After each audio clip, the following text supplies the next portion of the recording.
చాలా చిన్నగా ఉన్నప్పుడు ఒక వాల్యూస్ వీళ్ళ ఇంట్లోనే ఉండి నేను భాషలనే నేర్చుకున్నాను. వీళ్ళ ఇంట్లోనే నేను ఉండి భాషలనే నేర్చుకున్నాను. ఒక్క మాట చెప్తాను, నన్ను మా మిత్రులందరూ కలిసి అదే పనిగా పొగుడుతున్నప్పుడు మిత్రుల్లో ఈర్ష్య కలిగిన మిత్రులు కూడా ఉంటారు.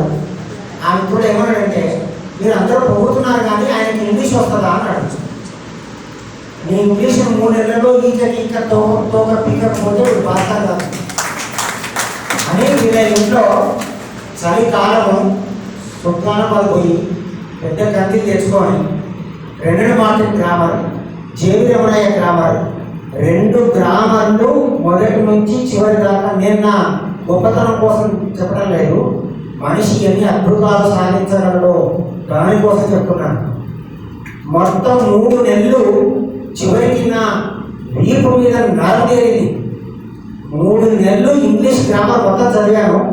తర్వాత తెలుగు లెక్చరర్ అయ్యాను. ఇంగ్లీష్ లెక్చరర్లు పాఠం చెప్తున్నప్పుడు ఇది తప్పని చెప్పాను సున్నితంగా.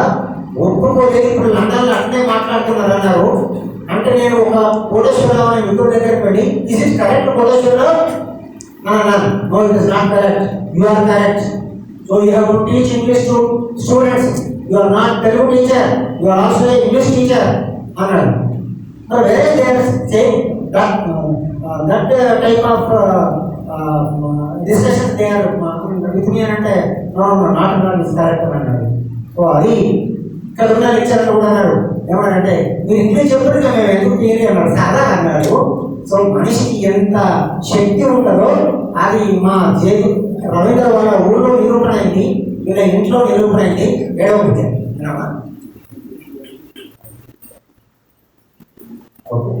మరి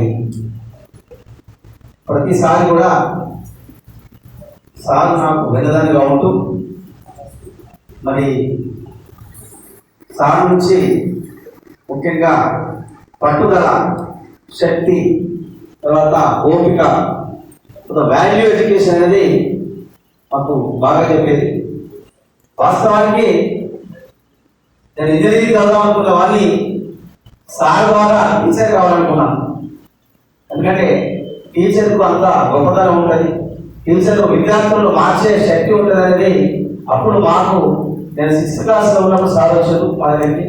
దాదాపు ఒక 4-5 సంవత్సరాలు మా ఇంట్లో ఉండి నన్ను ఈ స్థాయికి తీసుకురావడం జరిగింది.